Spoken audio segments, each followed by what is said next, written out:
Saudações a todos, sejam bem-vindos a mais uma aula da disciplina Literatura e Memória Cultural. Hoje nós vamos abordar alguns aspectos estruturadores específicos desse tipo de memória, né? É uma aula que vai recair em torno daquilo que nós chamamos de as metáforas da memória, né? Os elementos discursivos que constituem a memória cultural. E já adianto que ela se configura a partir de 3 elementos específicos, que são exatamente esses que dão título à nossa aula: experiência, memória e discurso, né? Ou seja, a memória cultural, ela depende de uma vivência, evidentemente, de 2 tipos de vivência: uma vivência prévia, né, de fatos, e depois uma vivência de recuperação desses fatos, de uma memória que sustenta e que estabelece um elo entre essas 2 experiências, e um discurso, né, que vai filtrar e dar substância ao teor dessas memórias. Bom, vamos a elas.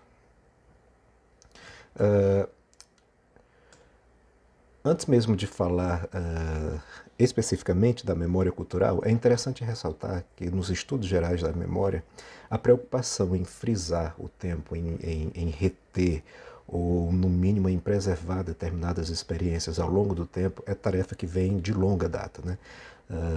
Tem-se notícia, pelo menos, desde os gregos antigos, do uso de técnicas variadas de memorização para tentar reter essas experiências do homem, enfim, e transmiti-las de gerações a gerações posteriores, né? Então, uma primeira distinção que precisa ser feita é entre a memória como arte e a memória como potência. Os argumentos dispostos nessa aula são da escritora, da pesquisadora, professora e pesquisadora alemã Aleida Assmann, que é a grande referência nos estudos de memória cultural, juntamente com o seu esposo, Jan Assmann. Né, e ela abre o livro, né, sobre memória cultural apontando um pouco esses 2 tipos de memórias. Ou seja, historicamente a gente tem pelo menos 2 grandes tipos de rememoração, né, de lidar com essa decupagem dos fatos, digamos assim, né? As técnicas de memorização, né, que são os procedimentos de armazenamento, né, são as mais variadas técnicas mnemônicas, né, mnemotécnica, e a memória espontânea, né, né, cunhado pela Aleida Assmann, mas que eu prefiro chamar de memória experiencial, né, porque é um processo diretamente filtrado da experiência de vida, né, do sujeito com determinados fatos, né, que são os processos de recordação propriamente dito. Bom, nós temos 2 tipos distintos, então, de articulação, digamos assim, né, de memórias, de lembranças, né, não de armazenamento, mas de recuperação dessas experiências. Uma delas guiadas por procedimentos mais técnicos e outra por experiências mais espontâneas, digamos assim, né? A literatura e a arte, de modo geral, vai se valer das 2 coisas, né? Aliás, a literatura é um artefato, né? É um produto técnico também, é resultado de uma série de procedimentos, né? De escolhas enfim, de ordem semântica, formal, estrutural, etc., né? Então é óbvio que as técnicas de memorização, elas também têm um papel importante, né? Tanto na composição do texto literário como na recuperação desse texto. Basta lembrar que, por exemplo, nos primórdios da nossa literatura de língua portuguesa, né, na era trovadoresca em Portugal, né, no Brasil evidentemente não tivemos, os poemas, né, as cantigas, né, porque o gênero não era nem poema ainda, as cantigas lançavam mão de uma série de técnicas de memorização, porque era uma época em que a escrita não era recorrente, a escrita estava ali circunscrita a grupos sociais muito restritos, né, o clero e a nobreza, basicamente, e ainda assim, né, nem todo mundo que participavam dessas, né, que integravam essas castas, tinham domínio de leitura, de escrita, etc., né? Então os textos, eles precisavam correr pela sociedade de forma oral, né? Então, para que não se perdesse na memória do povo, uma série de técnicas como repetições, refrões, ritmos muito incisivos eram utilizados na tentativa de que esse material não se perdesse, né? Mas a memória espontânea da experiência propriamente dito, relembrado, vivido, e sem a recorrência, né, de qualquer outra técnica mais apurada, sistemática, é talvez a grande substância da literatura, né? Ou pelo menos onde a experiência humana aparece de forma mais densa, mais concentrada. Vejamos um exemplo. Eu trouxe aqui um conhecidíssimo poema do Manuel Bandeira, que aliás é um mestre na arte memorialista como um todo, né? Quase toda a obra do Manuel Bandeira tem a memória como um veio condutor, como, enfim, alicerce, né, para a constituição de sua poética.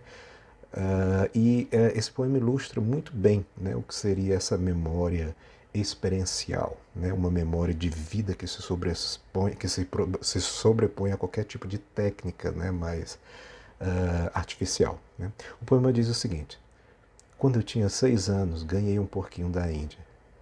Que dor no coração me dava, porque o bichinho só queria estar debaixo do fogão. Levava ele para a sala, para os lugares mais bonitos, mais limpinhos, e ele não gostava. Queria era estar debaixo do fogão. Não fazia caso nenhum das minhas ternurinhas. O meu porquinho da Índia foi a minha primeira namorada. Olha só, então é um poema que é aparentemente muito singelo, muito simples, né? Basicamente resgata uma experiência de infância, mas é uma experiência que está marcada, né, pela vida, pelo peso da vida. Né? Imagina só uma criança, evidentemente se fala aqui, né, da ideia né, de uma companhia amorosa, né, mas tudo isso de forma muito pueril, muito inocente. Né? Então a reserva de carinho que aquele sujeito infante tinha para dar, né, o ente que ele encontrava era exatamente esse animalzinho pequenininho, né, era um animal de estimação que estava ali, né, próximo. Né? Então você vê, evidentemente é um eu lírico adulto, né, que relembra, né, quando eu tinha 6 anos, não é a criança de 6 anos que está escrevendo, mas o poema, de modo geral, ele está marcado por esse peso da experiência. Né? O que é que faz um eu lírico? A gente não pode precisar a idade, mas seguramente adulto, né, pela capacidade de raciocínio e enfim, o modo como argumenta e dispõe os fatos, né, então já bastante adulto. O que é que faz, né, um indivíduo nessa idade ainda recordar de algo que era aos 6 anos, né, que aconteceu aos 6 anos de idade, né?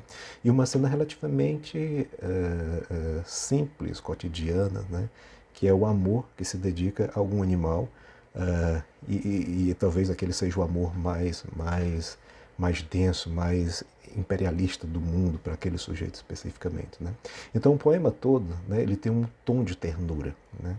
Então veja que a experiência ela volta e invade o próprio discurso literário. Não é simplesmente falando de um fato, né, que aconteceu, mas a forma como se fala, as estruturas também utilizadas, de um certo modo amparam, ratificam esse fato também. Né?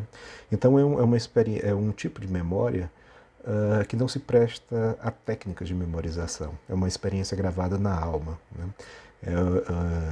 Imagina a minha primeira namorada. Né? Então a gente, né, toda pessoa, toda pessoa não, né? A maioria das pessoas já passou, né, por esse tipo de experiência e sabe que aquele primeiro amor realmente tem uma conotação muito forte, né? Porque a primeira experiência compassiva, né, com outro sujeito, né, embora que evidentemente esteja projetado aqui no bicho. Né? Então tem todo um enlace, né, tem todo um enlace mais sentimental, mais romântico e tal. Bom, uma coisa interessante se falar então é que a recordação ela procede de forma reconstrutiva, diferentemente do outro processo que é de armazenamento, né? A memória por armazenamento, que é aquela memória adquirida por técnica de memorização. Né? Então, a recordação ela reconstrói, ela tem um papel ativo na composição dessas imagens. Né? Seguramente o tom do discurso, né, aqui no poema do Bandeira, ele reconfigura a experiência primeira. Se a criança de 6 anos escrevesse esse poema, ele teria um tom completamente diferente, talvez não tivesse nem essa expansividade toda, né, que o poema adquire, né, essa linguagem mais que nos toca profundamente. Né? Porque é uma coisa a criança vivenciar, falar sobre um ato que ela está vivenciando ali presentemente. Outra coisa é um adulto, muito tempo depois, ainda lembrar dessa cena, né? Ou seja, o peso da memória ele aparece de forma muito mais intensa, né? Porque é algo que resistiu ao transcorrer, né? Das décadas. Então, quando um sujeito recupera esse tipo de informação, esse tipo de experiência, é claro que ele vai reconstruído. Né? Não é mais o olhar infante, é o olhar de um homem que tem uma série de experiências acumuladas, de vivências, enfim, de traumas, de conquistas e derrotas, etc. Tal, que vai dar uma nova configuração, um novo olhar para esse tipo de coisa. Né? Essa reconstrução, essa inserção ativa no processo de rememoração dificilmente acontece com outro tipo de memória, né? Porque a técnica ela é seca, né? Ela é bruta, ela é cartesiana, ela não necessita de um sentimento compassivo para que seja resgatada, né? Para que os fatos, as experiências sejam resgatadas. Né? Então, por isso que a literatura os textos literários construídos sob esse tipo de memória têm, na maioria das vezes, uma qualidade estilística, estética, né, superior, porque usa, né, elementos estilísticos, né, mais consistentes. Bom, de modo geral, a gente pode sintetizar essa questão da seguinte forma, né? A memória por armazenamento acontece contra o tempo, né? Porque os recursos de memorização são criados na tentativa de matar a ideia do tempo, né? O tempo passa e aquilo que deveria naturalmente morrer com ele, as técnicas de memórias tentam manter vivas, né? Então é como se fosse um combate, né? Uma luta contra o próprio tempo. Enquanto a recordação acontece dentro do tempo. Né? Então, uma é contra o tempo, porque quer resistir de toda forma, né? Quer lutar contra o apagamento, e a outra vai na direção do tempo, porque ela se nutre da experiência, se nutre do amadurecimento para compor e recompor uma experiência do passado. A memória cultural ela se aproxima muito desse segundo modelo de recordação. Né? Aliás, esse é o cerne da nossa aula. Né? No fim das contas, já adiantando, né, o tópico geral da aula, a memória cultural é um discurso, é uma imagem. Na verdade, toda memória é uma imagem. Né?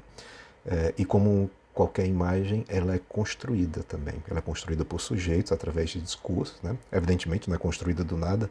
Né? Tem uma série de fatos e de experiências que fundamentam essa construção, mas ela é uma interpretação. Né? E aí, o tempo, evidentemente, é decisivo na construção dessas imagens. Né? Bom, uma coisa interessante que a lei da Asma fala é sobre a secularização da memória. Né? Ao longo dos séculos, o ser humano sempre buscou formas e técnicas de tentar, digamos, evitar a morte dos fatos, das experiências. Né? Então, conservar a memória ao máximo. Né? Então, a memória cultural tem como núcleo antropológico a memoração dos mortos, né? Que tem uma dimensão religiosa e outra mundana. Né? Então, essa ideia da memoração dos mortos é fundamental. Né? No fim das contas, a memória é uma luta contra o esquecimento, contra o apagamento, contra, enfim, qualquer tipo de cisão, de sumiço que possa acontecer. Né? Então, se você tem uma nação, enfim, uma nação X, uma cultura, enfim, é natural que você queira preservar, queira levar para gerações seguintes determinados preceitos, determinadas formas de experiências vivenciadas numa época. Né? Então, essa imagem da luta contra a morte passa a ser um elemento decisivo na construção de toda e qualquer memória cultural. Bom, eu trouxe aqui um poema, para vocês terem uma ideia, do Mário Quintana, né, que também é bastante representativo desse aspecto. Vou ler, depois eu comento mais. Sabes, os cabelos da morte são entrelaçados de flores. Não de flores mortas, como essas inertes sempre vivas, mas inquietas e misteriosas, como os não desfolhados malmiqueres. Ou bravias, como as pequenas rosas silvestres. As mãos da morte As suas mãos não têm anéis. Sua virgem nudez não comporta o peso de uma joia. Os seus olhos não são os covis de treva, mas cheios de luz como os olhos do primeiro amor. Porque a morte não faz esquecer, mas faz tudo lembrar, porque a morte não é o sono eterno. Tu vais adormecer como num berço, pouco a pouco, e acordarás de súbito num vasto leito de noivado. Né? Então olha que poema bonito para falar da morte. A morte normalmente é um evento temeroso. Né? Normalmente o ser humano tenta, né, fugir da morte, tem um sentimento de aversão muito grande a esse evento especificamente. O Mário Quintana, diferentemente, trata a morte de uma forma muito quase carinhosa, né? Meiga, sutil, natural. Né? Claro, é mais do que uma tentativa da naturalização da morte, é quase que uma sublimação. Né? Não há qualquer tipo de medo, não há qualquer tipo de trauma, né? Nesse poema. Né? O eu lírico não sente sentimentos de aversão a esse tipo de coisa. Bem pelo contrário, ele reconhece a morte como sendo, diferentemente do que se pensa, né? Porque a morte não faz esquecer, a morte faz lembrar. Né?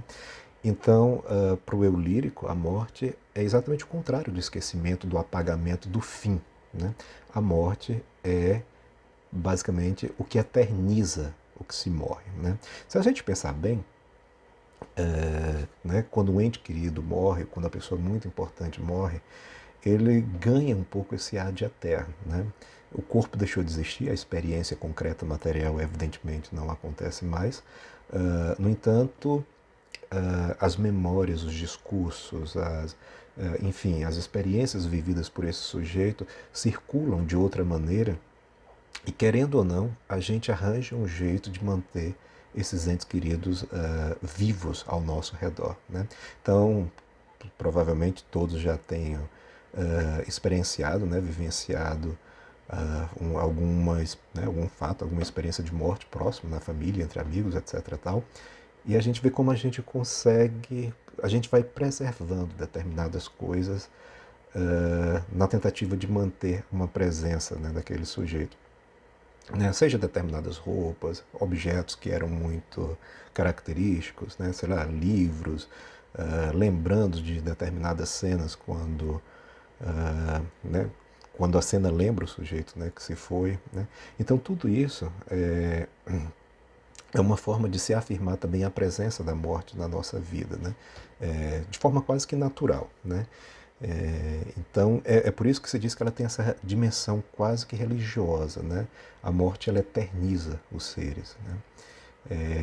Então, a memória cultural, ela a morte é fundamental, mas nesse sentido de presentificação. Né? A morte que eterniza as coisas ao invés de pôr fim a elas. Né?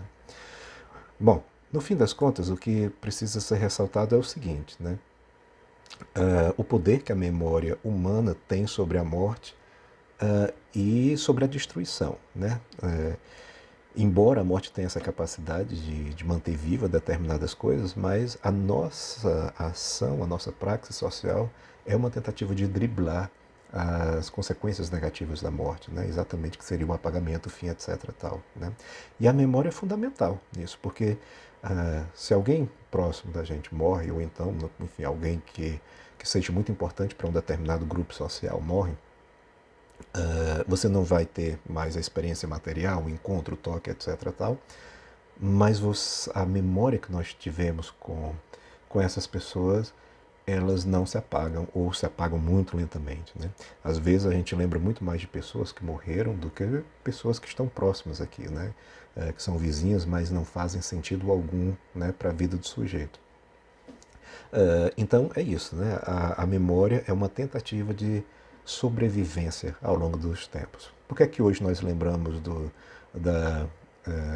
e sabemos, não só lembramos, mas sabemos muita coisa sobre épocas quando não havia escritura, não havia qualquer outro tipo de registro mais, digamos assim, formal, material, como fotografia, pintura, escritura, né? Por aí vai.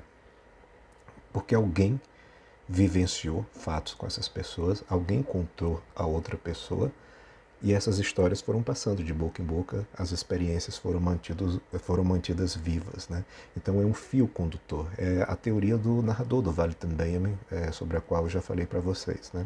O narrador, ele tenta intercambiar experiências, né? A experiência de si ou de outro é contada a alguém, que depois a outra pessoa, e esse fio de vida nunca morre, né? Ele vai para a posteridade. Bom, a memória dos mortos depende da recordação dos vivos, né? Evidentemente, nem todo mundo que morre, nem tudo que desaparece vai permanecer, né? Como memória cultural, por exemplo, né? Isso vai depender muito dos vivos, então da relação que as coisas findadas, né? Ou as pessoas que, né, falecidas têm com cada sujeito, ou com cada grupo social, e a importância que essas pessoas atribuem a esses seres e coisas, né? Bom, um dos aspectos mais importantes nessa tentativa né, da memória como o salvaguarda do mundo dos mortos é a ideia da imortalidade do nome, né? A imortalização do nome, né? O nome é uma marca que nós trazemos, é uma identidade muito viva, né? Então, a gente, quando alguém fala o nome de qualquer indivíduo, você traz ali uma série de informações, né, contidos, né, num simples verbetezinho, né? Então, normalmente quem compartilha do grupo social, evidentemente, quando chama alguém, não é só um nome jogado ao acaso, como se falasse, sei lá, uma palavra sem sentido algum, Rapsensheim, né? Não, então quando eu chamo André, né, eu sei quem é a pessoa, que tipo de experiência viveu, uma noção de caráter que eu tenho daquela pessoa, de ética, enfim, né, uma série de leituras, né, que acompanha esse emblemazinho, essa placa, né? E quando o nome de determinados sujeitos são imortalizados, né, ele vence a morte, né, ele se conserva na memória, né, e ele se torna grande. Ele tem quase que um teor de mito, né? Então, quais são os grandes nomes que nós lembramos hoje, por exemplo, né, da história mundial? A nossa memória vai até um determinado ponto, né? Então, ela consegue ir um pouco antes, por exemplo, das culturas gregas, né? Mas a cultura grega acho que é o marco nessa ideia da imortalização do nome. A gente conhece poucos nomes anteriores a isso. Por exemplo, se a gente pensar na Idade da Pedra, não temos um sujeito específico, né? Um Pedro, um João, uma Maria, né? Uma Ana, né? Então a ideia do nome, uma biografia, né? Ou seja, uma vida inteira arraigada a esse nome, ela é, pelo menos em termos de registros, né? da sociedade grega antiga, né? Para cá. E uma coisa interessante é que, evidentemente, com tanta gente que já nasceu, viveu e morreu ao longo de todo esse tempo, os nomes que nós guardamos, né, para a posteridade é um privilégio altamente exclusivo, né? Não é todo mundo que é lembrado. É um grupo muito pequeno, né? Normalmente pessoas que tiveram feitos grandiosos, né, na vida e aí merecem ser lembrados, que consegue ter esse nome aí para a posteridade, né? Então, se hoje a gente lembra de nomes como Platão, Aristóteles, Horácio, Homero, Praxíteles, né, o escultor grego, e até indo em séculos posteriores, Leonardo da Vinci, Michelangelo, um pouco antes Gil Vicente, sei lá, passando por Courbet, Picasso já no século XX, sei lá, Salvador Dalí, né, até esbarrar em grandes nomes que a gente tem hoje, né? Então são pessoas, né, que têm um privilégio muito exclusivo, né? Mas essa ideia da imortalidade do nome, da imortalização do nome, é uma forma de vencer a própria morte, né? Ou de atribuir à morte essa faceta positiva, que é exatamente de driblar a decomposição, né?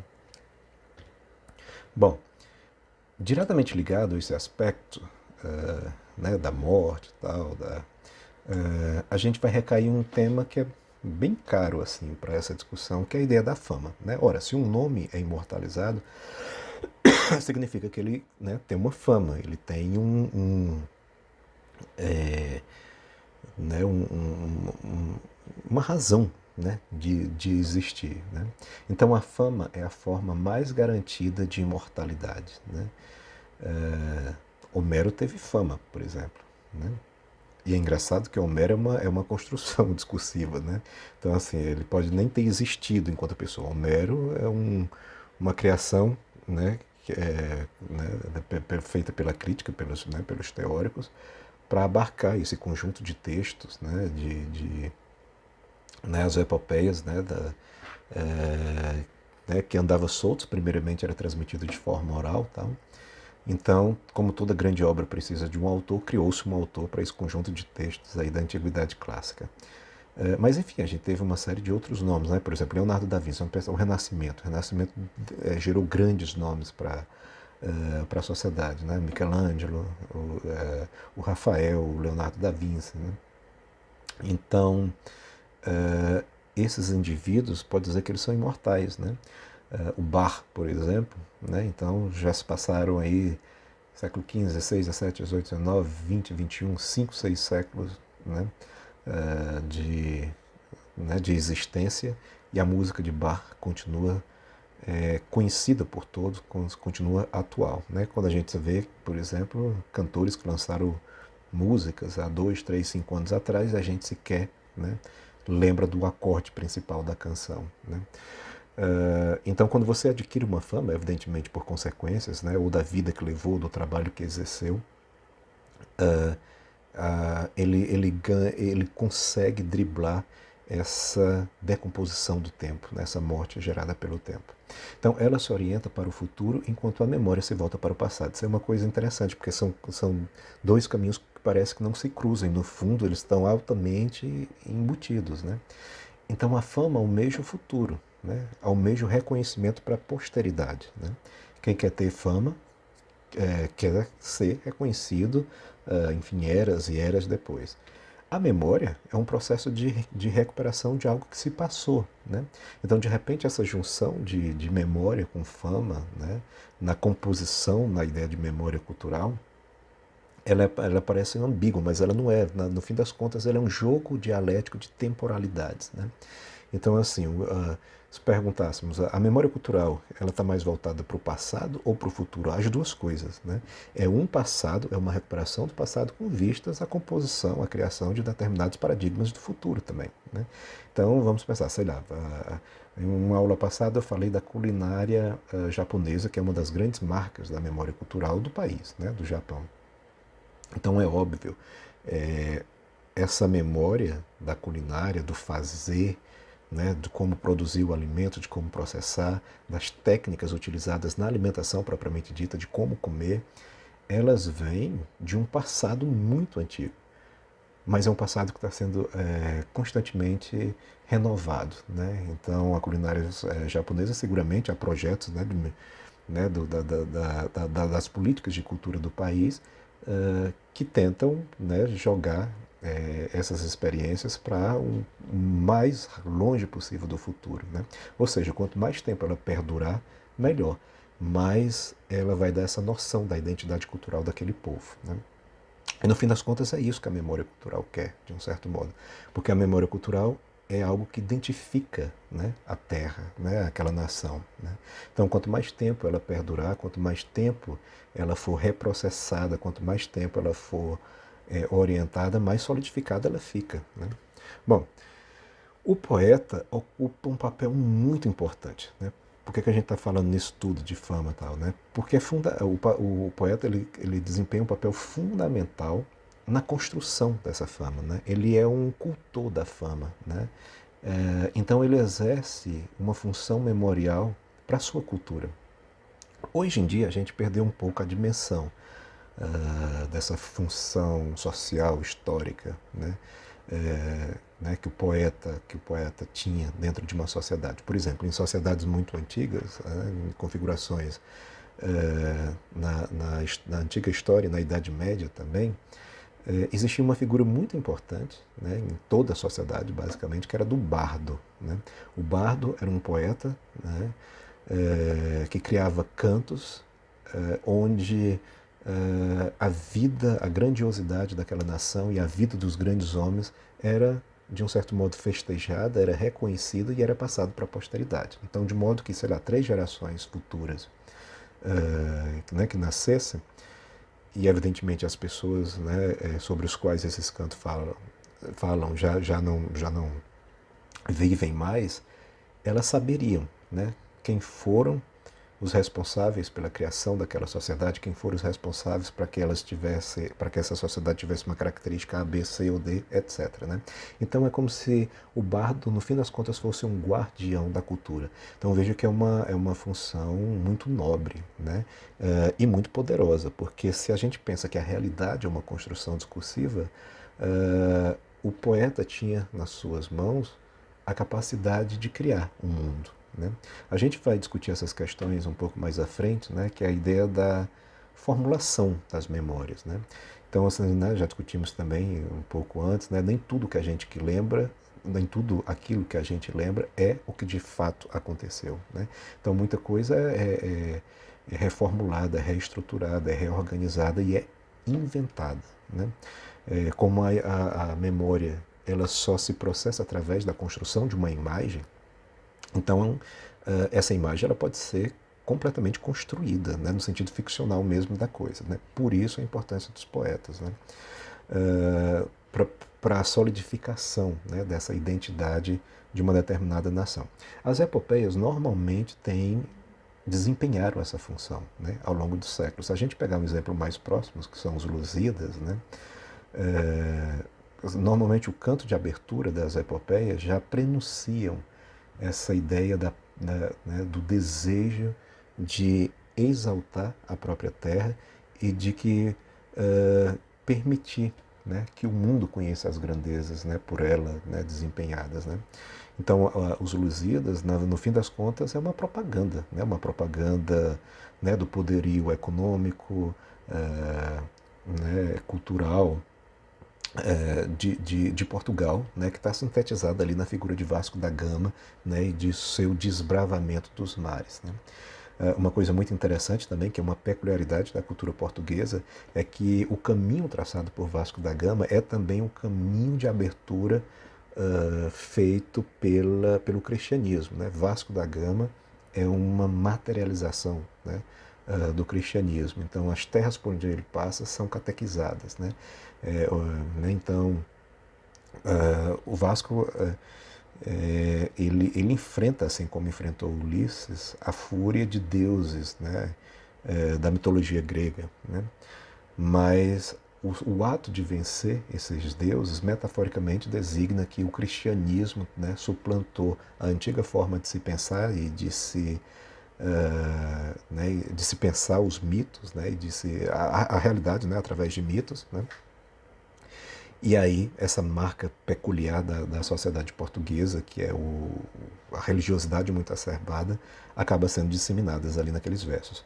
Mas, enfim, eu não vou lembrar de cor, né? Mas começa mais ou menos assim: as armas e os barões assinalados, que da ocidental praia lusitana, por mares dantes nunca navegados, né? Passaram ainda além da tropa habana. Então, olha só, né, o ímpeto, a tonalidade épica, né? O povo português chegou onde nenhum outro povo antes conseguiu chegar. Né? E em perigos e guerras esforçados mais do que prometia a força humana. Né? Então, os portugueses desenvolvendo ações, experiências ali que um ser humano comum não conseguiria. Né? E aí termina: entre gente remota edificaram novo reino que tanto sublimaram. Né? Então é a construção, né, de um novo reino, é o caminho, né, de uma nação rumo a outras. Né? E, evidentemente, todo o processo de tortura, de escravidão, que é inerente também ao processo né, colonizador, é simplesmente ignorado. Né? Não se fala, né, sobre isso. Né? Então é uma prova de que realmente é uma invenção. Né? Em parte da memória cultural, por ser criação de imagens, é uma invenção. Bom, uma vez que os poetas são, que é exatamente o contrário, exatamente o que vai ser dito na frente, né? Uma vez que os poetas são os ferreiros da fama, né? São os construtores, né? A mensagem por eles transmitida pode ser parcial e ficcional. Né? Se a gente pega, por exemplo, né, não é um poeta, mas se assemelha pelo caráter de escritura, a carta de Pero Vaz de Caminha, né, que retratou o Brasil, E ele é um naturalista, então era para ser uma descrição, né, muito fiel ao que, né, ao que viu e ao que encontrou aqui, e nitidamente há uma visão, né, preconceituosa né, em relação aos povos nativos. Né? Visivelmente há uma parcialidade, né, em primeiro nos eventos que ele escolhe para narrar, nem tudo foi narrado, né, só aqueles de feitio grandioso, né, porque, né, você já pensou se essa carta chega nas mãos de outras pessoas que não o rei, e o rei queria mesmo divulgar, né, para, enfim, para fazer propaganda, né, e a carta contém uma série de fracassos, de relatos de fracassos, então não funcionaria muito bem para a construção dessa fama tão desejada. Né? Então, parcial na escolha dos eventos, né? Mentiroso, não relatos de alguns, né? Porque a grande parte da carta, né, relata um convívio, né, um contato pacífico com os nativos, quando a gente sabe que esse contato não foi tão pacífico assim. E muita invenção também, né? Muita coisa escondido ali, né, no discurso, né, na retórica, né, portuguesa. Bom, o bardo como guardião das memórias de um povo, eu já falei, né, anteriormente. Né? Então, embora a figura do bardo seja muito longínqua, né, então nós não temos hoje, mas há uma ressonância um pouco disso. Né? A literatura continua sendo uma das maiores formas de reserva memorialística do mundo. Né? Existe um livro muito interessante de teoria literária chamada Teoria da Literatura e Metodologia dos Estudos Literários. Né? São dois autores, René Velick e Austin Warren. E um capítulo ele vai falar sobre as funções da literatura, um determinado capítulo do livro. E uma delas é exatamente a função... eu não vou lembrar o nome agora, mas é a função, é a capacidade que o texto literário tem de suplantar o tempo, sincrônica, né? Função sincrônica. Né? O que é isso? O mesmo texto escrito há eras e eras atrás, a literatura ela tem a capacidade de fazer com que aquele evento se sobreviva e ele ganhe uma nova tonalidade em cada linha temporal distinta que ele for lido. Por exemplo, as peças de Gil Vicente, elas fazem total e completo sentido, tanto para o homem do século XIX, como para o homem do século XX, como para hoje. Né? Então a gente lê uma peça do Gil Vicente, parece que ele está falando da contemporaneidade, né? Porque relata abuso da igreja, tentativa de compra, né, dos grandes, né, dos poderosos, em relação aos menores, né, enfim, de manipular as informações com a tentativa de sempre se dar bem em relação ao outro, etc. Tal, né? Então são coisas que são muito características também do nosso cotidiano. Né? Provavelmente, se isso estivesse no discurso historiográfico qualquer, ele ia soar como algo, né, de uma realidade específica do passado que está lá, né? Que poderia até ter determinados pontos de contato com o que nós vivemos hoje, mas não perceberíamos que se trata efetivamente da mesma coisa. Né? A peça do Gil Vicente dá essa noção. Né? Parece que ele está, né, claro, a linguagem, uma leitura rápida, né, a gente já remete que a linguagem, já compreende que a linguagem realmente trata de uma época, né, passada, mas o modo como a coisa é mostrada e as experiências retratadas dão essa nítida ideia de presentificação. Bom, aqui, né, para falar em fama, eu trouxe um exemplo, não da literatura, mas da pintura. Né? Em alguns momentos, acho que as artes visuais elas são mais didáticas, assim, para se entender. Né? Quadro bem conhecido, né? Provavelmente todo mundo já viu nos livros de história da vida, né? Que é Independência ou Morte do Pedro Américo. Né? Bom, acredito que vocês não tenham pagado, tenham feito, né, o ensino médio há não muito tempo atrás, então pressupõe-se que já tem uma renovação do ensino, né, com novas enfim, abordagens que não aquelas mais tradicionais. Né? Então, por exemplo, na minha época, né, a história que se contava é a história que se conta nesse quadro. Né? Digo na minha época, na época que eu fiz o ensino médio. e pagava, né, a matéria de história, né? Não é nem disciplina, era matéria. Então, Dom Pedro, num cavalo, né, imponente, né, com os libertadores, aí, né, o grupo né, que defendia a independência com apoio popular numa guerra às margens, está no nosso hino, né? Ouviram do Ipiranga as margens plácidas, né? Então as margens do rio, né? Ou seja, uma cena bucólica, um ato heróico, né? Olha a ordenação dessa cavalaria, é praticamente uma dança. Não sei se vocês vão conseguir ver o cursor.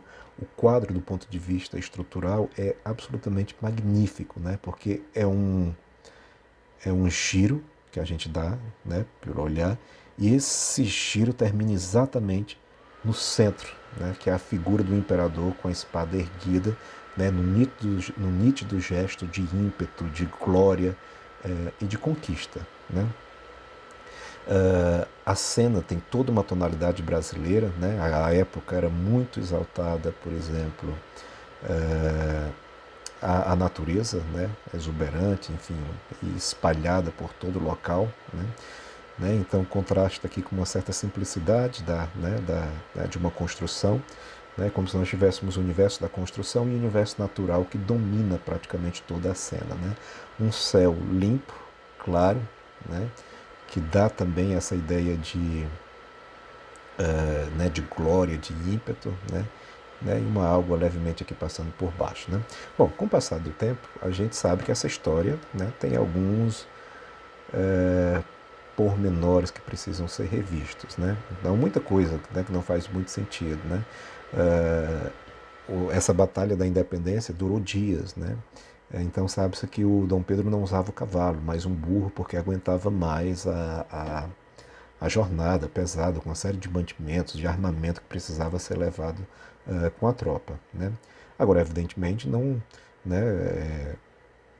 convinha pintar um quadro, né, com um imperador em cima de um burro, que é um animal menor, né, de estatura né, menor, enfim. Então, né, o cavalo dá mais uma ideia de ímpeto. Né?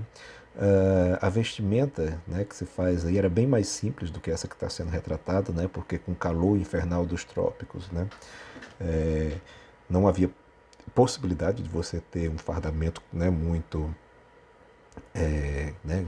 pomposo, né, muito, imagina, no meio do mato, no período de guerra, né, esse fardamento de guerra normalmente era utilizado na colônia, né, na parte urbana, sobretudo nos palacetes, em cerimônias oficiais, para dar ideia, né, de todo o esplendor, de toda a glória e tal. Mas na prática, né, normalmente eram vestimentas mais lentas. Né? É muito difícil a gente precisar uma composição tão perfeita, né, tão ordenada, e é quase que uma festa, né, que tivesse acontecido dessa forma. Né? Então, uma série de animais inquietos, já cansados de uma longa travessia, né, provavelmente tinha toda uma desorganização, uma desordenação completa. Né? Ou seja, o discurso de memória, que normalmente é esse, porque isso é materialização, né, isso que ficou para o futuro, né, criou-se uma imagem, né, que talvez desminta a própria história. Né? Mas, de qualquer forma, né, o sentido de criação, de composição de um discurso da experiência, ele fica muito bem claro aqui. Né? Tudo isso no sentido de exaltar a ideia da fama. Né? Então, toda a beleza, toda a plasticidade, né, e o equilíbrio, né, o equilíbrio encontrado inclusive na tensão, né, das formas, porque as formas são onduladas, né, há movimento, há contraste de cores, né, enfim, mas tudo isso, de um certo modo, serviu para alicerçar e alimentar né, a fama do império tal, né, do país, da nação, da colônia que vira nação, né, e que tinha apoio né, de um governante da coroa e por aí vai. Bom, questões importantes a serem consideradas. A memória corporificada no espaço. Né? A gente viu que tem muitos suportes, que a gente chama de suportes mnemônicos. Né? A memória cultural ela se materializa em muita coisa, né? Gastronomia, gestos, festividades, enfim, é, é, vestimentas e por aí vai, né? Mas o espaço é de fato o elemento chave para se represar essa memória, né? Então a gente costuma dizer que a memória ela se corporifica no espaço, né? Então toda a arquitetura, né, como enfim todas as intervenções urbanísticas, né, de épocas antigas, de um certo modo serve como um testamento, né, como um testamento do vivido, enfim, das experiências e das histórias, né, travadas ali. E quando essas experiências identificam um povo, né, de forma muito satisfatória, ela passa a compor um elemento de memória cultural, né? Então, por exemplo, os monumentos e a promessa da eternidade nacional, né? É, durante um certo momento da vida, criou-se o gosto pelo monumento, né? Então, toda praça tem ruas, alamedas, né? Então, ou estátuas, ou pinturas, ou enfim, né? Obeliscos, e por aí vai, né? Fontes, até fontes também, né? Fonte de água e tal. Né? Então, tudo isso é criado de um certo modo para eternizar uma determinada, né, um modo de se pensar a vida, um determinado mecanismo de se, né, de articulação de prática social. Né? Então, os monumentos constituem um processo de validação dos grandes feitos. Né? Então, você pega, por exemplo, as cidades antigas europeias, né, sei lá, né, Roma, Milão, Lisboa, Berlim, Munique e por aí vai, né? A cidade inteira né, tomada por esculturas, por brasões, por bustos, enfim, monumentos de toda a ordem que vocês puderem imaginar, né? Então, por que isso? Né? Porque é ele quem valida, né, os feitos daquela nação. Né? Por exemplo, porque aqui tem, eu vou mostrar daqui a pouco uma, né, e a gente comenta mais. Né? Mas se a gente pensar aqui na nossa realidade, tem algumas estátuas ao longo da Avenida Frei Serafim. Né? Eu não sou daqui, eu nem conheço quem são, para falar a verdade. Né? Mas para merecer ter uma estátua ali, né, alguma coisa de grandioso, de valioso, essas pessoas fizeram. Né? Claro, em alguns casos, não estou dizendo que é lá porque eu não conheço, né? Às vezes esses feitos são inventados e a gente começa a glorificar determinados sujeitos que não merecem. Né? Por exemplo, durante muito tempo, várias cidades alemãs expunham estátuas de Hitler, né? Ou de nomes, né, da grande cúpula nazista em algumas cidades, em algumas localidades da Alemanha. Né? Até que chegou um determinado momento o governo querendo romper, né, por completo com esse passado maldito, né, em suas costas, ordenou, né, criou uma lei para a retirada de todo e qualquer monumento que fizesse menção a essa parte da história. Né? Mas, enfim, durante esses monumentos só existiram, essas estátuas só existiram porque durante um período, né, aquilo validava os feitos, né, daqueles que eles achavam que era o grande salvador da economia, da cultura, enfim, da história alemã. Né? E por aí vai. Né? Bom, a construção da identidade nacional se dá a partir de muitas rupturas. Né? Normalmente a gente pensa que uma identidade cultural, né, nacional, ela é um contínuo. Né? Assim, se chegou até aqui, é porque ele vem num contínuo, nunca sofreu nenhum tipo de alteração, nunca sofreu nenhum tipo né, de cissura, de abordagem, de quebra. Não, na verdade, toda a identidade, ela precisa, na verdade, de uma contraversão para, né, conseguir ir além. Né? Se uma coisa for permanecer absolutamente incólume ao longo do tempo, ela vai perder completamente seu sentido, porque ela vai praticamente guardar no seu âmago um sentido original de criação que já não se acopla à estrutura das outras temporalidades. Né? Sei lá, como se pegasse um instrumento para uma prática que a gente já não faz há muito tempo, não sei, pode pensar em qualquer uma delas, né? E chega aqui no século XXI. Né? Sei lá, uma prática, por exemplo, não se usa mais pinicos, né? Eu não vou nem tão longe, vou um pouquinho mais recente. Né? E existia também nas casas ali nos anos 70, 80, né, um utensílio muito, muito muito recorrente, que era chamava de escarradeira, né? Então, normalmente as pessoas fumavam muito, né? E aí tinha um objeto, né, em que as pessoas cuspiam, né, o cuspe descia ali e depois alguém retirava aquele negócio e tal. Bom, você não encontra mais isso, né? Se esse objeto não sofresse nenhum tipo de alteração e viesse, chegasse no nosso tempo, a gente simplesmente não saberia o que fazer com ele, não sabia nem para que é que serve, né? Então, assim, a escarradeira ela foi se transformando, ela virou no cinzeiro, depois virou não sei de que e tal, né? E provavelmente, né, chegou em outras alternativas que a gente encontrou para essas mesmas funções, né? Então, a construção da identidade nacional, ela tem ruptura sim, né? Ela se dá a partir de muitas rupturas da destruição e reconstrução das formas espaciais, né? Então, vê que tudo recai no espaço, no fim das contas, né? Então, as contas que nós temos que acertar com o tempo, na verdade, ela ocorre no próprio eixo espacial, né? É modificando, é rearticulando, é reorganizando o espaço que nós conseguimos imprimir uma noção de temporalidade, né? Ou de resgatar uma noção de temporalidade que não se quer perder, né? Bom, a identidade nacional e o processo arquivista, né? Isso é uma coisa interessante, né? Porque o arquivo é uma imagem muito forte, assim, né?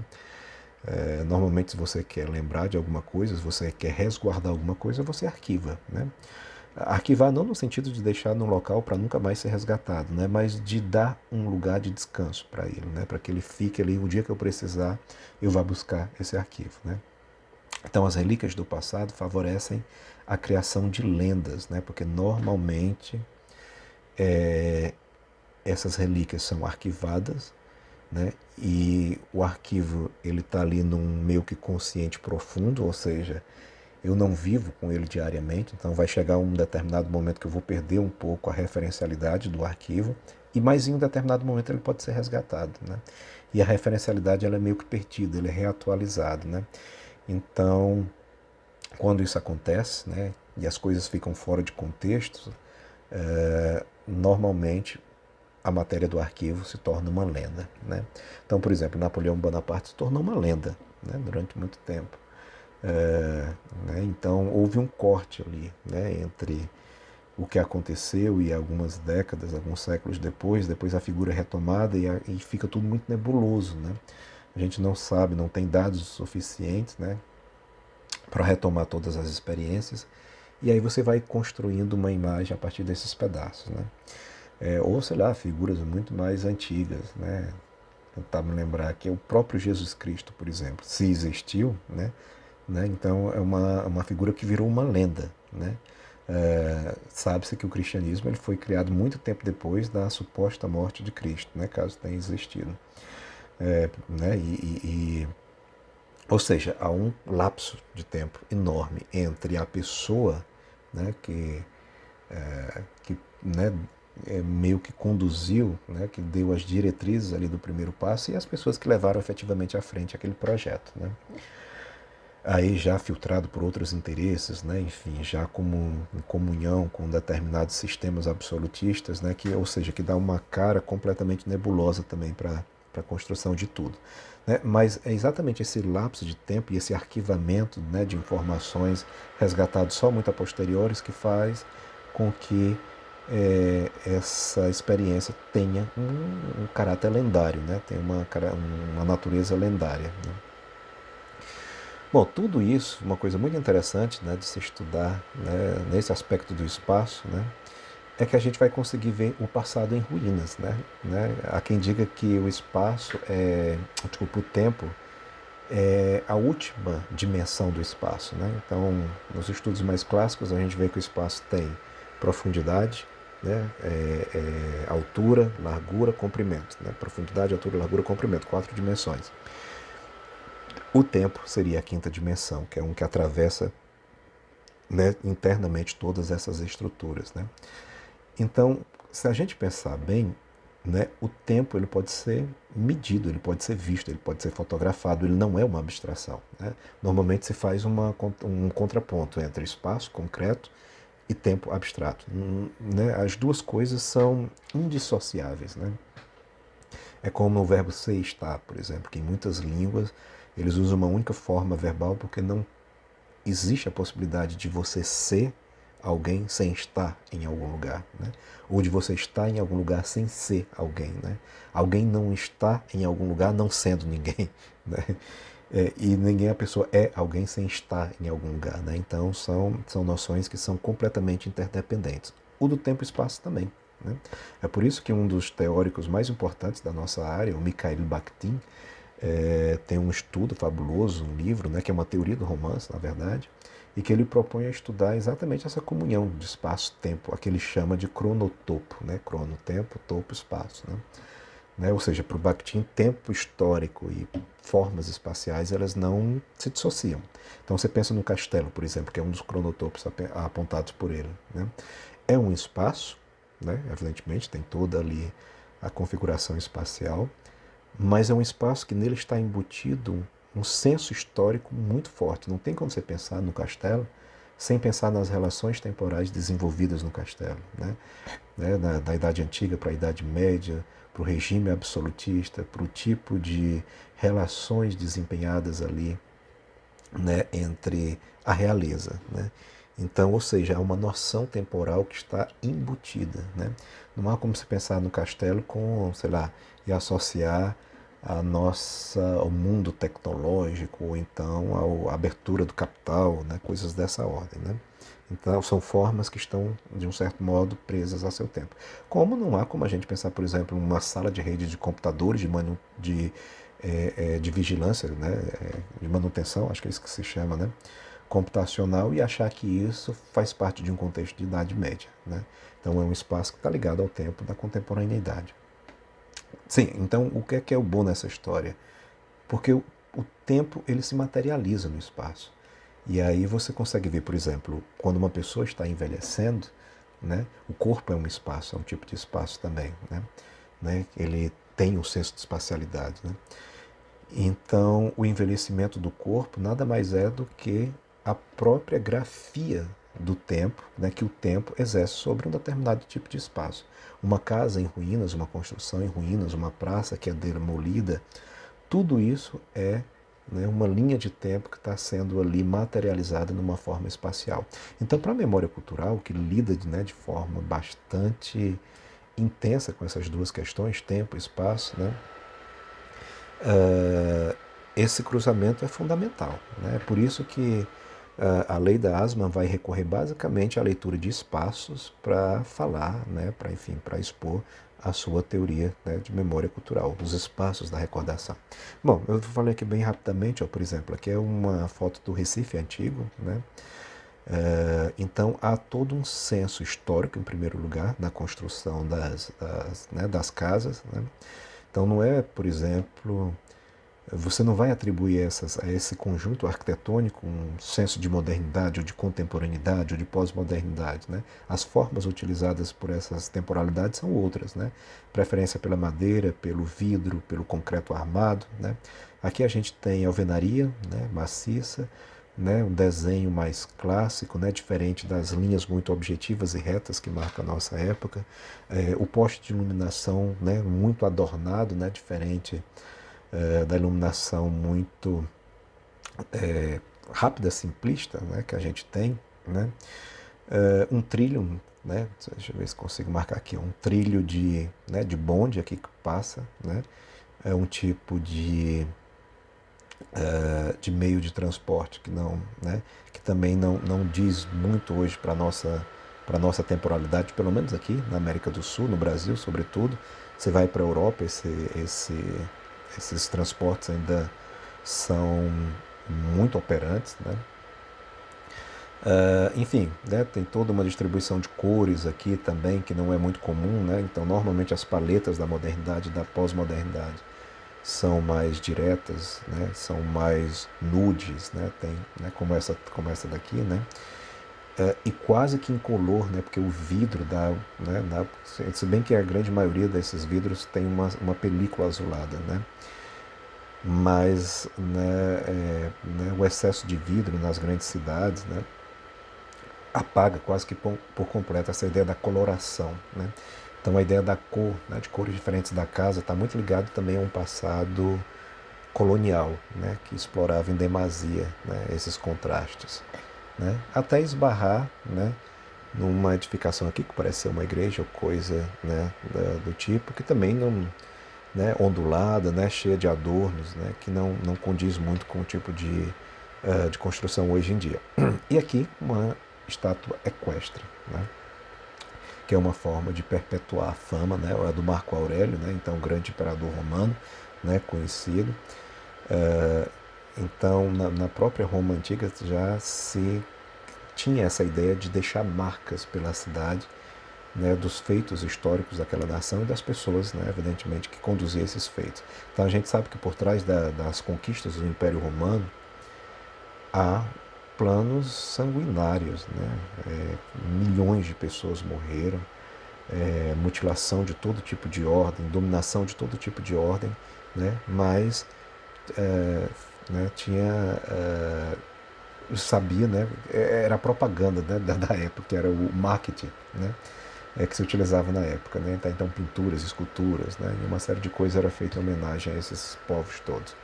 Bom, para finalizar, né, no sumo desse conteúdo, e eu acho que é o que vai recair mais sobre o estudo da literatura, é o que a Lei da Asman chama de metáforas da recordação, né? Então ela diz assim, olha, historicamente a gente se acostumou a pensar a memória, né, e o ato de recordar especificamente através de determinadas metáforas, né? Então alguns pensadores, alguns filósofos, psicólogos, né, o Freud também tem a contribuição nesse aspecto, criaram meio que um paradigma, né, né, um arquétipo, né, para se pensar o processo de rememoração, mas a literatura se utiliza muito disso, né? Então, a princípio, Platão comparava a memória a uma tabuleta de cera, né, sendo que o sucesso da comunicação dependia da clareza da cunhagem feita pela medula da alma, né? Então era uma tabuletazinha, não existia caderno e caneta, evidentemente, então a escritura é registrada numa tabuletazinha, né, onde você fazia as marcações, né? Então a memória era isso, né, como se fosse assim, a nossa medula da alma, o nosso cérebro, ele era uma tabuleta e a pessoa vinha e escrevia, né? O ato de rememorar, né,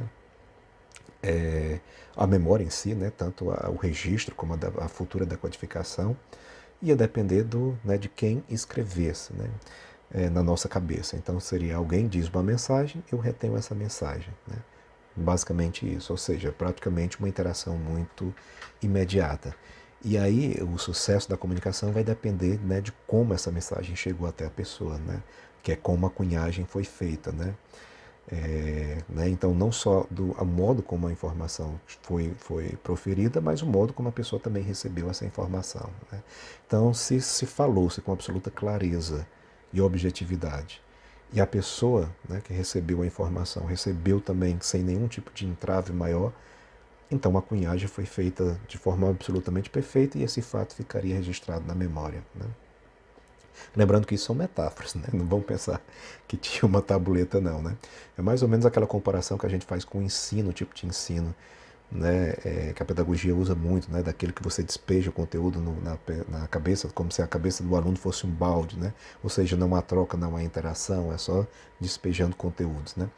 Então, são metáforas mais ou menos desse tipo. Então, Platão acreditava que é isso. Nosso cérebro era uma tabuleta e alguém vinha, dava informação e aí essas informações ficavam registradas. Depois é muito comum a ideia do livro de Deus, né? Como a imagem da memória de Deus, né? O livro do mundo divino simboliza a memória absoluta, né? Então, isso foi muito comum também na Idade Média, por exemplo, né? A memória era comparada a um livro divino, né? Então, minha memória não era uma tabuleta onde os outros, não depende, porque no primeiro exemplo, a memória depende de mim ainda e de uma certa sociabilidade, né?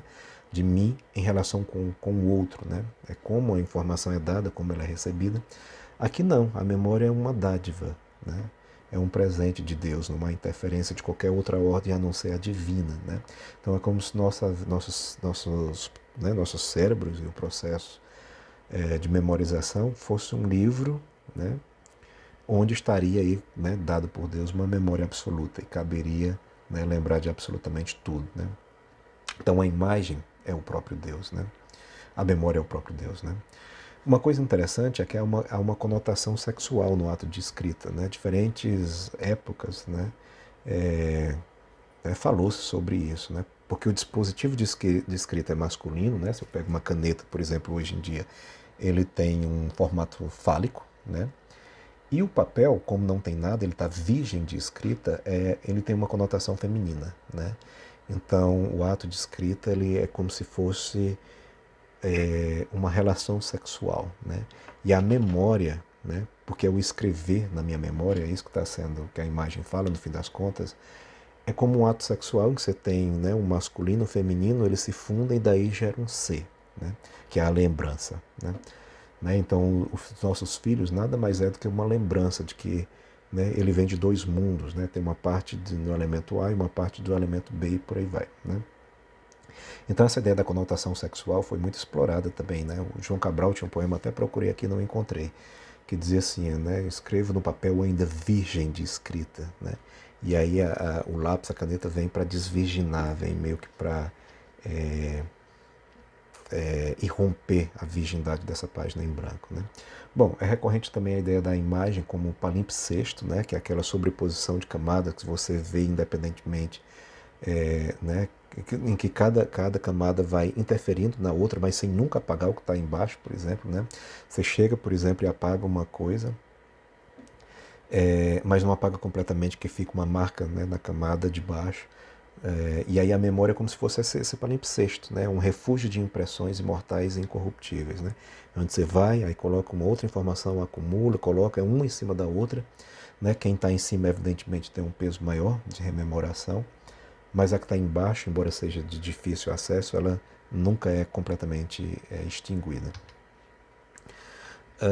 Bom, eu esqueci, essas são metáforas da escrita. A lei da Asma, ela divide essas metáforas em três grupos: a da escrita, a do espaço e a das temporais, né? Bom, as memórias do espaço, ela vai basicamente trazer algumas formas espaciais que normalmente, né, tanto a teoria como, enfim, alguns estudos relacionam com a ideia de memória, né? Então, a primeira delas é o Templo da Fama, né? Ou a gente pode chamar mais modernamente também como o Museu de Cera, né? Que também, né? Então domina, por exemplo, nesse tipo de ambiente a falta de espaço, pois ele monumentaliza pessoas e obras exemplares, né? Ou seja, o tempo é a principal articulação, né? O Templo da Fama nada mais é do que uma imagem de expressão canônica, né?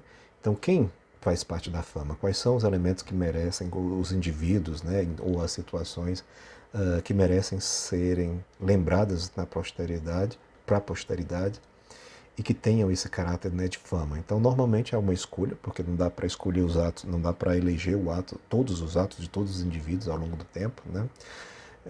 E é uma escolha a partir de critérios normalmente regidos pelo quem domina, né? Para quem, né, quem tem o domínio do discurso, enfim, e da formulação histórica desses elementos, tal, né?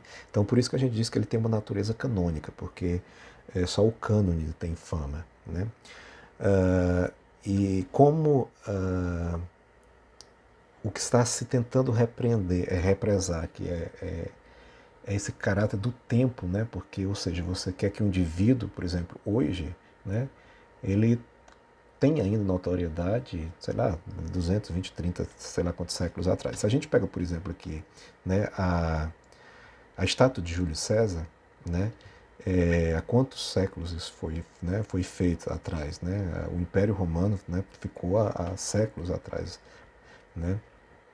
E ainda hoje ela está aí, intacta, né? Ainda hoje a gente sabe dos feitos de Júlio César, né? Exatamente porque aqui não é propriamente um templo da fama, né? Mas a gente pode entender a cidade como um grande templo também, né? Mas esses elementos, essas matérias mnemônicas foram meio que preservadas para que se preservasse também as experiências dessas pessoas aí. Bom, a segunda metáfora espacial apontada por ela é o teatro da memória, né? Que nada mais é do que apresentações de cenas mesmo, né? Então é como se fosse assim, olha, a memória é um grande teatro, né? Onde, né, como se nossa cabeça fosse um palco, E nesse palco eles vão se desenrolar, né? Algumas experiências, algumas cenas, como se passa, por exemplo, num palco de teatro mesmo, né? Então é aquele tipo de rememoração que a gente faz, é como se estivesse contando uma historinha no nosso cérebro. Nosso cérebro, é claro, as rememorações não são tão ordenadas dessa forma, né? Elas são absolutamente caóticas, né? Mas normalmente você pega, por exemplo, em filme, desenho animado, quando você vai falar da ideia de relembrar, novela, por exemplo, as novelas da Globo, quando os personagens vão relembrar determinadas coisas, né? Então é como se estivesse num palco, a memória fosse um grande palco, né? E aí eles vão ensinar novamente, né?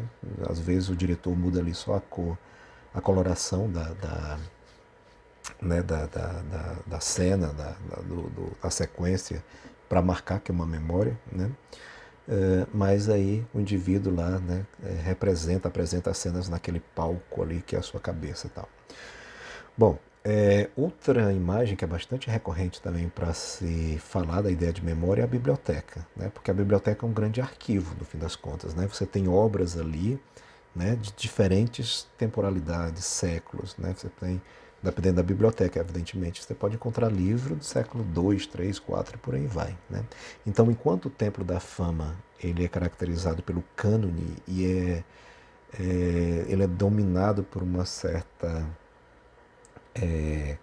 como é que eu posso dizer, por uma certa ordem mais temporal ainda, né? Porque ele quer alcançar a longevidade, né?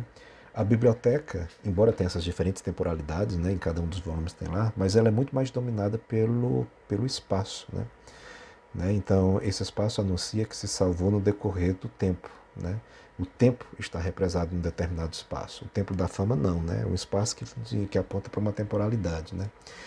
Então, é como se diferentes tempos tomassem espaço numa determinada, né, num determinado ambiente, que no caso é a biblioteca, né? Então, esses são os três grandes modelos, né, de metáforas temporais, mas além disso há outros, né? Por exemplo, aí são imagens menos, assim, né, são até recorrentes, mas menos arquetípicas, digamos assim, né? O sótão, né? Tem muito isso em filme, por exemplo, filme americano tem muito, né? Que é a imagem para a memória latente, para algo armazenado que já não faz muito sentido, mas ainda assim, né, não se extinguiu completamente. Então, não vou nem lembrar de um especificamente aqui, mas há vários filmes americanos, por exemplo, que no sótão você vê as coisas estão encaixotadas e você tem ali brinquedos de crianças, da infância, coisas de adolescências, né? Enfim, elementos que não se usa mais. Filmes de terror normalmente exploram essa ideia do sótão, né? Então, quando tem alguma coisa de crime, por exemplo, a ser resolvida, ou alguma coisa de, né, algum mistério, ou até mesmo de assombração, um sótão, porque essas coisas vêm do passado, né, e voltam para aterrorizar a vida das pessoas no presente. Então, normalmente é o sótão que é o guardião dessas lembranças, né? Então, assim, elas estão armazenadas normalmente em caixa, né? Então a gente já não tem mais muita experiência com isso. Elas ficam lá, mas elas existem. Elas estão lá, é uma memória latente. Se um dia for preciso, é só remexer que você encontra, né? A Virginia Woolf, por exemplo, utilizou em alguns contos essa ideia do sótão como um refúgio de memórias, né? Então o personagem, se ele, né, a partir do momento que ele desce naquele ambiente, começa a remexer as coisas, ele automaticamente começa a lembrar de, né, a partir de toque com objetos e tal, começa a lembrar de coisas que já não lembrava mais há algum tempo, né? A ideia do escavar é outra metáfora temporal relacionada à memória, né?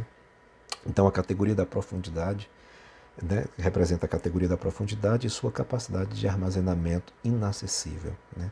É como se fosse uma extensão um pouco dessa ideia do sótão, porque o sótão já é, né, abaixo do nível, né, de convivência ali da sala. É necessária uma âncora para resgatar esse tipo de memória. Os psicólogos, né, os psicanalistas, normalmente recorrem a essa metáfora quando querem resgatar algum tipo de memória, né? Então, Freud falava é preciso escavar, né, as experiências do sujeito e ao fundo, né, do seu ser e tentar resgatar coisas que estão perdidas. Então, se não tiver essa ajuda, essa ancoragem, né, que no caso é mediada pelo trabalho da psicologia, o sujeito não vai recuperar, né? São informações que estão perdidas mesmo, né? Que estão, né, praticamente inacessíveis, né? Mas como vimos na primeira aula, nada se perde em memória, né?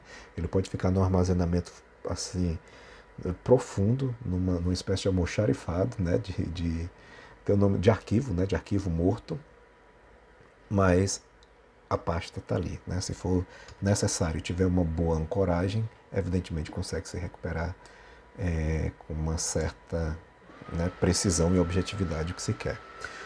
Bom, tem um poema do João Cabral que eu acho que sintetiza bem esse tipo de coisa, né, que se chama Coisas de Cabeceira, né? Então, se a gente pensar antes de ler o poema, né, o que são coisas de cabeceira, né? A cabeceira de uma cama, que normalmente é onde a gente vai dormir, né? Então é um momento de relaxamento, que você pensa mais, né, de forma mais tranquila ali nas experiências que teve ao longo do dia, né? Ou que relembra de coisas antigas, né? Porque aí você não tem a praxis cotidiana te exigindo uma série de coisas e não dá tempo de relembrar nada. Então quando você está, né, próximo, perto de dormir, né, que você começa a recuperar um pouco essas experiências, então um pouco esse contexto. O poema diz o seguinte: diversas coisas se alinham na memória numa prateleira com um rótulo. Recife. Coisas como de cabeceira da memória. Há um tempo coisas e no próprio índice. E pois que em índices, densas, recortadas, bem legíveis em suas formas simples. Alguma delas, e fora as já contadas, o Combogó, cristal do número 4, os paralelepípedos em algumas ruas, de linhas elegantes, mas grão áspero, a empena dos telhados, guinas agudas como se também para cortar telhados, os sobrados, paginados em romanceiro, várias colunas por folhos imprensados, coisas de cabeceira, firmando módulos. Assim o do vulto esguio dos sobrados. Né? O João Cabral é um poeta meio hermético, né? Difícil assim, de se entender, as imagens são muito requintadas, o processo de construção linguística é muito, né, denso, a estilística do autor tem uma certa complexidade, né? Mas pode ajudar essa objetividade de construção, né, da imagem, né, que marca a obra de João Cabral. Né? Então, pensando de forma bem objetiva, né, o que o João Cabral quer é uma materialização e uma ordenação e um fácil acesso à memória. Né? Imagina, né, ele diz assim, diversas coisas se alinham na memória numa prateleira com rótulo Recife. Né? Nem sempre é assim, né? Mas na imaginação do poeta. Então, as coisas estão meio que, né, ordenadas no nosso cérebro por divisões temáticas, de experiências, de época, não sei, mas determinadas divisões. Né? Então imagina se nosso cérebro fosse uma prateleira, e aí é porque ele já lembra muito a ideia da biblioteca. Né? Lembrando que vários autores exploraram essa ideia de biblioteca como símbolo da memória. Né? Tem um conto conhecidíssimo do Borges, né? Do Jorge Luiz Borges, o romance O Nome da Rosa, do Humberto Eco, que virou filme depois também, né, de um certo modo explora, né, a biblioteca é um labirinto, porque é o labirinto do nosso cérebro. Né, os volumes que ali estão é a memória de um povo, é a memória de uma cultura. Né. Bom, voltando para cá, então imagina se a nossa memória fosse uma prateleira, né, como esses livros aqui, e ao invés de estar tudo misturado, tudo, né, meio que caótico na cabeça, elas estivessem rotuladas. Né? Então, né, numa prateleira com rótulo Recife. E se eu quiser lembrar de alguma coisa, só basta puxar esse livro e tudo relacionado a Recife está lá. Né? Então é um sentido de ordenação, né? É uma metáfora espacial, né? Que é a metáfora da prateleira, do livro, né? Que remonta à biblioteca, para ordenar o nosso mundo caótico de experiências. Né? Então se você puxasse esse livro, estaria, e aí ele dá uma definição mais ainda, né? Há um tempo, há um tempo coisas e no próprio índice. Né? Então ele é o índice e a coisa do que o índice indica. Né? Então é a referência e o referente ao mesmo tempo. Né? É o grau de objetividade absoluta. Né? Então é como se fosse um resgate de memória sem qualquer tipo de equívoco. Né? Tá tudo muito ordenado, está tudo muito legível, como ele fala aí, e em forma simples. Né? A gente sabe que a memória é o exato oposto disso tudo. Né? A memória é caótica, desarticulada, inventiva e por aí vai. Né? Então ele coloca o que é que estaria num livro, né, da memória com o nome Recife. Né? Coisas bem nordestinas e recifenses. Né? Combogó, né? Que tem basicamente todo tipo de... E aí é uma listagem de memória cultural, de itens de memória cultural. O Combogó é um tipo de construção que só existe em terras quentes. Né? Ele é muito recorrente no Nordeste exatamente para facilitar a ventilação e tal. Você não vai ver um cambogó, por exemplo, na Finlândia, né? Ou na Noruega, né? Onde o frio é escaldante, mortífero. Então você quer a todo custo tapar a parede, você não pode ter essas aberturas, né? Aí ele fala o cristal do número 4, né? Então a perfeição, com o bobó quadradinho todo bem feito, né? Os paralelepípedos de algumas ruas, né? Então normalmente nossas ruas são calçadas por pedras, né? Hoje não, hoje já é mais asfalto, mas na época, né? Ali anos 50, 60, era comum, né? Sobretudo nessas grandes cidades, que as ruas fossem calçadas com paralelepípedos, né? Então, um dado de memória cultural também, né? Linhas elegantes, ásperos, né? A empena dos telhados, né? Os telhados empilhados, enfim. Sobrados em romanceiro, né? Paginados em romanceiro, é um tipo de construção específica, né? Que remete a esse modo de construção romano. Colunas por pole, e aí vai, né? Então, enfim, uma série. E os sobrados, né? O vulto esguio dos sobrados, né? Sobrado por tudo que é parte, como dizer, para onde você andasse tivesse um, né? Então é um mundo que ele reconstrói, né? É uma memória toda a partir, né, do espaço e de espaços muito identitários de uma determinada região, né? O tipo de tijolo que usa, o tipo de casa que tem, o tipo de telhado e por aí vai, né? Então é a imagem perfeita, né, da condensação e da materialização da memória em determinadas formas espaciais. Bom, por fim, a gente tem o último grupo de metáforas do tempo, da memória, que são as de natureza temporal, né? Então, por exemplo, a primeira delas é o engolir, ruminar e digerir, né? Normalmente em filme também aparecem em contos de fadas, né? Em contos de fadas não, em contos, né, de modo geral.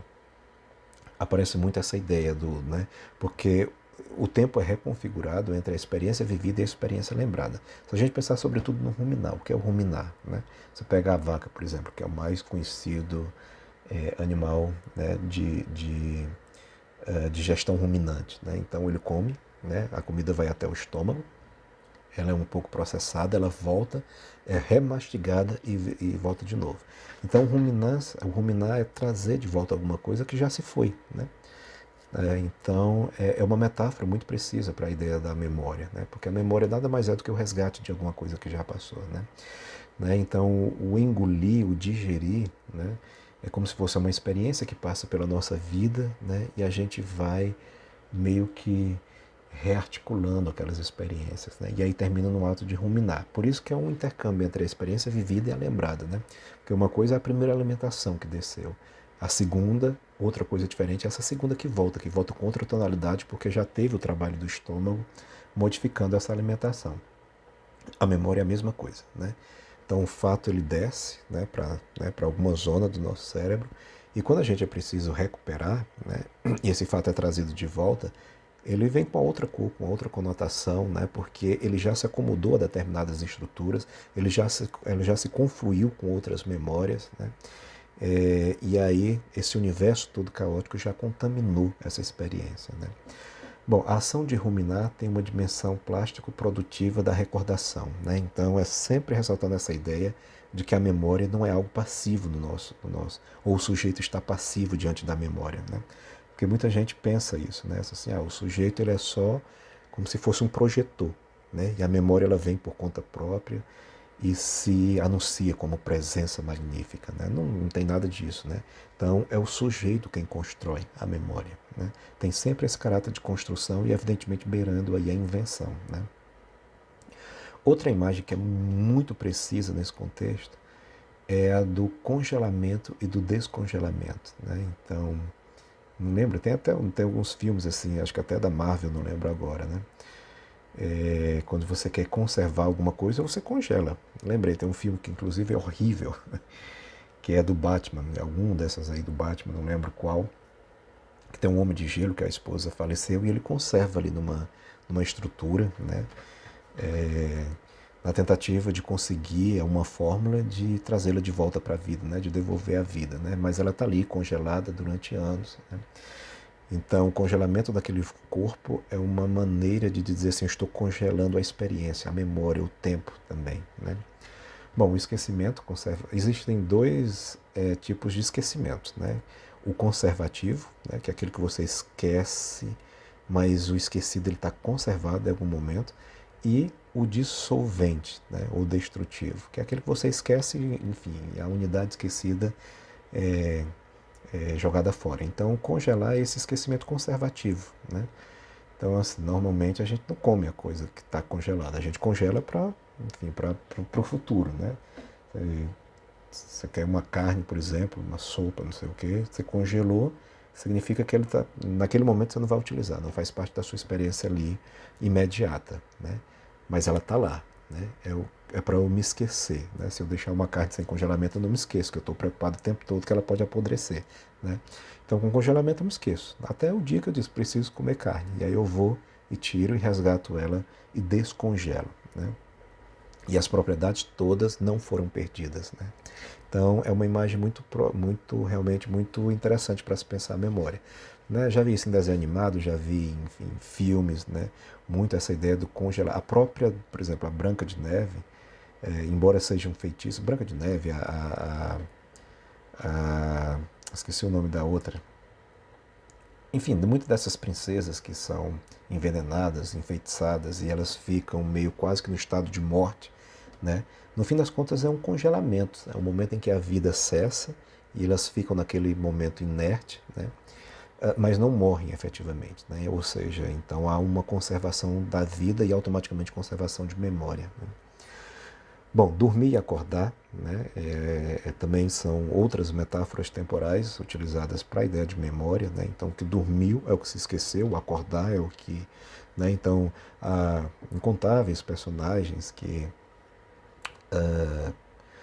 né, quando lembram de alguma coisa muito importante, normalmente é não acordar, é quase que um insight assim, né, que a pessoa tem, né? E aí, essas duas imagens estão muito ligadas à ideia de alienação e recordação, né? Então, dormir é quando você se aliena de alguma coisa, então você desconhece, não interessa, não consegue entender as estruturas, e o acordar é quando você recorda e aí o mundo começa a fazer sentido, né? Porque você começa a estabelecer conexões, né, com as informações resgatadas, obtidas, né? A concretização de metas políticas necessita de um mito poderoso para se impulsionar, né? Então isso atua diretamente nessa concepção mais política, essa metáfora de dormir e acordar, né? Porque para recordar é preciso estar acordado, né? Não se pode dormir, né? E aí, né, quando se dorme por muito tempo e você perde um fio da história, talvez só um mito poderoso seja capaz de impulsionar a vida novamente, né? Então, é por isso que há muito na literatura essa ideia do acordar de um gigante do passado, né? Então, assim, o gigante acordou, né? Eu acho que tem uma passagem de Ulisses também, né, da Odisseia, que tem um pouco disso. Não sei se era um ciclopes que dormiu há muito tempo, né? Até que o momento ele é despertado e aí a ação desses indivíduos, né, gera um rastro de destruição, né, que era o que sempre fizeram no passado, né? Então acordar, né, gera e traz de volta o mito da destruição e por aí vai. E por fim, uma metáfora temporal muito interessante também para a ideia de memória é a ideia de evocação dos espíritos, né? E aí já não é uma atitude muito ativa do sujeito, né, em relação à constituição das memórias, né? Então é como se eu precisasse de uma força mítica, né, e transcendental para resgatar alguma coisa que eu, né, por natureza, não consigo, né? Então, isso tudo é um despertar do mundo primitivo, né, de um certo modo, né? E normalmente esse despertar ele é acendido pela imagem de uma faísca, né? Então, a faísca é o símbolo para o despertar do passado morto e remoto, né? Então, a faísca ela tem essa conotação muito forte, né? O fogo, né, que dá vida, que modifica a vida, que transforma, né? O fogo é que transforma as matérias, né? Transforma, por exemplo, a madeira em pó e por aí vai, né? Então é ele quem resgata também, ele que tem, é quase que um condutor mágico, né? Que tem essa capacidade de, né, resgatar uma informação que está perdida, e a partir daí, né, novas coisas são anunciadas, né? Provavelmente vocês devem se lembrar, eu já vi filmes, por exemplo, né, em que um incêndio numa casa começa a despertar lembranças nos personagens, né? E é vendo o fogo ali em chama, né, que alguma coisa do passado começa né, a se rearticular, a ganhar forma, e aí os personagens vão, é, enfim, articulando as suas ações, né, e se mobilizando. Bom, essa força, que eu não tenho a chama, evidentemente, eu trouxe aqui um conjunto de trabalhos do Nuno Ramos, em que normalmente, né, tem essa conotação mais do primitivo, né, a força do passado que é morto, né? Então, embora muito contemporâneo, com um tratamento muito específico, assim, muito da nossa época, mas o Nuno Ramos trabalha com matérias muito puras, né? A matéria-prima normalmente vem em estado muito bruto, né? Madeira, pedra, vidro, cal, enfim, uma série de outras, né? Eu ia até buscar uma, esqueci, uma que está na capa do Malvidracelo, né? A capa é uma obra dele, né? Deixa eu mostrar aqui, que é um pássaro calcificado numa pedra, ó, né? Então é um pássaro e ele está calcificado. Que a capa tem um tratamento, né, estético aqui, não dá para ver bem, né? Como é que se chama a obra? Deixa eu ver aqui, não sei se tem o nome da obra. Caixa de Areia, é o nome, se vocês quiserem procurar depois, né? Então essa ideia do primitivo, cálcio, ali é como se desse uma ideia de fóssil, né? Aliás, o fóssil é outra metáfora, né, tempo espacial fenomenal para a memória, né? O que foi fossificado é a memória literalmente talhada numa pedra, né? Então a experiência que conservou, né? Todo esse trabalho de antropólogo, por exemplo, quando acha, né, esqueletos de dinossauro, acho que encontraram um negócio pastoso, agora eu não lembro o que foi especificamente, né, congelado numa seiva de árvore, né? Então tudo isso é quase que uma revelação, né, mítica de um passado longínquo que a gente não tinha ligação já há muito tempo, né? Então é uma revelação de um certo modo, né? Então o Nuno Ramos trabalha muito com essa ideia, né? Então é tudo muito brutal, é uma estética que causa um certo, né, estranhamento pela sua brutalidade, pela sua desmedida, digamos assim, naturalidade, né? Bom, então, no fim das contas, né, para fechar, né, qual é o grande aprendizado colocar aqui, qual é o grande aprendizado disso tudo, né? Que a memória, de modo geral, ela é traduzida através de imagens e discursos metafóricos, né? Então, quando a gente fala sempre para a gente dar matéria, vida, corpo a uma memória, eu vou precisar formular uma imagem, né? A memória cultural mais ainda, porque é a imagem de uma outra imagem, né? É uma imagem que você cria de uma cultura, de uma determinada nação, tal. O que é interessante? A literatura, ela por si só, ela é construída através de imagens, né? A imagem, por exemplo, é um elemento estrutural da poesia, né? E, embora não seja da prosa, mas a prosa de ficção também tem os seus muitos recortes, né? A narração, no fim das contas, é um filamento de imagens, né? Então, se a memória é imagem, a memória cultural mais ainda, porque é uma imagem, porque eu estou recordando a partir de uma imagem que eu tenho de uma nação, imagina um texto literário que trata de memória cultural. Então, é uma imagem de uma imagem de uma imagem que já é uma imagem que é o próprio processo linguístico. Então, é uma quadriplicação da imagem, ou do real, né? Digamos assim, né?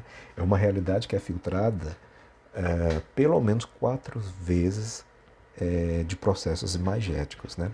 Mas, ou seja, no fim, o que é mais importante é dizer assim, há uma coisa na natureza da própria memória cultural que endossa também a literatura, né? A literatura, ela, por si só, ela é um dos elementos mnemônicos da memória cultural, né? Lembra, a memória cultural ela se materializa em determinadas coisas, né? E a literatura, a arte, é uma delas, né? Porque a arte ela dá a exata medida do que foi a cultura de uma nação, né? Você pega o conjunto de quadros, sei lá, do Império Brasileiro, né? Do século XVII, XVIII, né? sendo que grande parte dos pintores daquela época foram financiados por Dom Pedro II, né? Então tinha toda uma ligação com o Império. Então aquele conjunto de quadros, Pedro Américo, Vítor Meirelles, né? Eles têm uma certa ligação com aquela temporalidade, com aquele tipo de cultura, né? Então a arte, por natureza, ela já é um elemento de memória cultural. E a literatura, como constituinte desse conjunto, também o é, né? Mas se a gente for pensar do ponto de vista da representação, né, porque aqui eu falo do ponto de vista ontológico, né, do ser da literatura, ela é um elemento de memória cultural. Mas dentro da literatura tem representações de memória cultural. E aí é que aí a coisa fica interessante, né, porque é uma memória cultural falando, é uma construção de imagem falando de outra construção de imagem que é a própria memória, né? Então esse jogo de imagens, né, de discursos, é o que o estudante de letras precisa desvendar, né? Como é que o escritor, né, sei lá, materializou no seu discurso literário uma coisa que já é um discurso, que é uma construção de uma imagem sobre a cultura de alguém, né? Bom, a lei termina dizendo assim, sem metáfora não há como falar em recordação. Então, para ela, a recordação sempre é instituída a partir de uma determinada metáfora. Por isso que toda a argumentação dela foi resgatando um pouco dessas metáforas temporais, né? A biblioteca como elemento de memória, o sótão, o museu da fama, enfim, a tábua rasa, o engolir, o ruminar, o cavar e por aí vai, né? Então são imagens que a sociedade vão construindo, as culturas vão construindo ao longo do tempo para se referir ao próprio processo de memorização, né? Porque está muito sólido que não há, tudo isso passa pela seguinte questão, não há como se referir ao mundo se não for através da linguagem, né? A linguagem é o elo entre, né, uma consciência e o próprio mundo, né? E se a mesma coisa acontece para a memória, né? Então, para recordação, né? Se não tiver linguagem, a linguagem é mediada por metáforas, né? Não há o resgate, né? Então, no fim das contas, o nosso trabalho será detectar quais são essas metáforas, né? Identificar os traços estilísticos, né? Como é que elas são compostas, né? O que é que está sendo, que está em jogo ali nesse processo de composição e mostrar qual é a sua funcionalidade, né? Porque as imagens, como eu disse, esse processo também ele não é desarraigado de valores, né? Ele é mediado por determinadas concepções de vida, tal, né? Então você pode ter o mesmo fato, sei lá, 3 romances falando sobre a Revolução Francesa, né? Então um tem um posicionamento A, outro tem um B e outro tem um C, os 3 muito diferentes um do outro, né? Então se os posicionamentos são diferentes, é porque a função, né, que eles atribuem esse ato de rememoração é igualmente diferente, né? Então cabe ao crítico literário apontar esse tipo de coisa. Mas isso só o tempo, só uma certa, como é que eu digo, constância, né, de leitura, enfim, de técnicas de análise, que vai levar ao perfeito entendimento de como ocorrem essas coisas na realidade. Bom, pessoal, é isso. Por hoje é só. A gente se vê na próxima aula. Tchau.